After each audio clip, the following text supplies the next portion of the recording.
Sziasztok! Andi vagyok, a Lintimás gyantázó szalon tulajdonosa. Szalonunk fő profi az intim gyanta, amiért a vendégeink nagy része felkeres minket, és visszajön hozzánk, és amiben igazán profik vagyunk. Ebben a videósorozatban szeretném a bennetek felmerülő lehetséges legnagyobb kérdéseket, félelmeket, aggodalmakat, témaköröket végigvenni, amik szinte mindenkiben megfogalmazódnak, de mégsem merik feltenni. Vállaltam, hogy etikus határokon belül ugyanakkor kicsit kendőzetlenül beszélek erről a témáról, ami sokszor ciki, sokszor természetes, mégsem merünk nyíltan beszélni róla. Ebben a videóban egy nagyon gyakori kérdést fogok megválaszolni, bővebben kifejteni, mégpedig azt, hogy hogyan készülj és gyere intim gyantára. Ez támpontot ad, hogy máshova is hogyan készülj fel, segít kivédeni felmerülő problémákat, felesleges köröket. Ez az anyag mind a hölgyek, mind az urak számára egyaránt hasznos. Tehát nézzük, hogyan is gyere intim gyantára. Javasolt, de nem kötelező a kényelmes pamut alsó nevű, köznyelven bugyi. Miért? Mert a pamut bőrbarát, elvezeti az izzadságot, nem irritálja a bőrt, hanem hagyja lélegezni, mindemellett puha és kényelmes a csipke és egyes dekoratív műszálas fehérneműkkel ellentétben. A tanga kevésbé javasolt ilyenkor. Hangsúlyozom, nem kötelező, de tanácsos, így sokkal kevesebb az irritáció lehetősége a bőrön. Ha intim gyantára jössz, akkor az ideális szőrhosszúság körülbelül 1 cm. Van, amikor kevesebbet is meg tud rendesen fogni a gyanta, de határeset, hogy még túl rövid. Néha előfordul, hogy túl rövid szőrrel érkezik valaki, ilyenkor sajnos vissza kell jönnie később.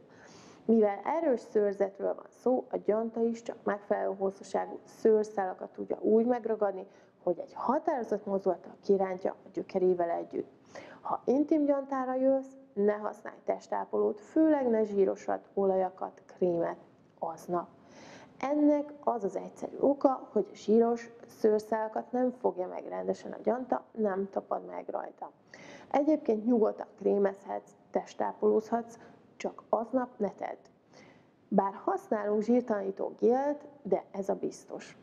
Nagy kérdés szokott lenni, és sokan óckodnak is tőle, hogy amikor megjött, eljöjjenek-e intim gyantára. Kényes kérdés, de egyáltalán nem ciki. Minden nő életéhez hozzátartozik, hiszen nő. Sokan rendszertelenül menstruálnak, és amikor a megbeszélt időpontot hirtelen emiatt mondják le, azt sokszor nem tudjuk hirtelen betölteni, ami nekünk is kényelmetlen. Hölgy vendégeinket arra szeretném bátorítani, hogy nyugodtan vállalják be így is a gyantázást. Mi aztán tényleg nem csinálunk ebből problémát, és feltaláltak egy olyan csodás dolgot, mint a tampon, amivel a gyantázás zökkenőmentesen végezhető, előzetes tisztálkodásra pedig van nálunk lehetőség. A következő információ a mihez tartáshoz véget fontos. A gyantázást követően a bőrirritáció, gyulladás elkerülése véget ajánlott a szauna, szolárium, napozás, erőteljes izzadással járó mozgás és a szex mellőzése. Szerintem ehhez nem szükséges bővebb magyarázatot fűzöm. Ezzel végig is vettük a szükséges előkészületeket, de akkor foglaljuk össze, hogy miről is volt szó pontosan. Ha intim gyantára jössz, akkor fontos, hogy kényelmes pamut fehérneműben gyere, amivel csökkented a bőrirritáció lehetőségét. Az ajánlott szőrhosszúság 1 cm, amit biztosan meg tud ragadni a gyanta. Aznap ne kend magad zsíros krémekkel, testápolóval, mert az taszítja a gyantát, és az nem tud megtapadni a szőrszálakon. Ha megjött, akkor is nyugodtan jöhetsz tamponnal, mert senki nem csinál ebből problémát, hiszen nők vagyunk. A gyantázást követően 24 órán keresztül kerüld az intenzív izzadással járó mozgást, ebbe beletartozik a szex is, illetve kerüld a napozást, mert ez csak irritálni fogja a frissen gyantázott területet. Remélem hasznosnak találtátok ezt a videót, és segíthettem abban, hogy kellően felkészülten tudjatok érkezni intim gyantára, így elkerülhetitek a felesleges köröket, az esetleges bőrirritációk lehetőségét és az egyéb kellemetlenségeket. Ha bármilyen további értelmes kérdésetek, hozzászólásotok van, azt feltehetitek alant, szívesen megválaszoljuk, reagálunk rá.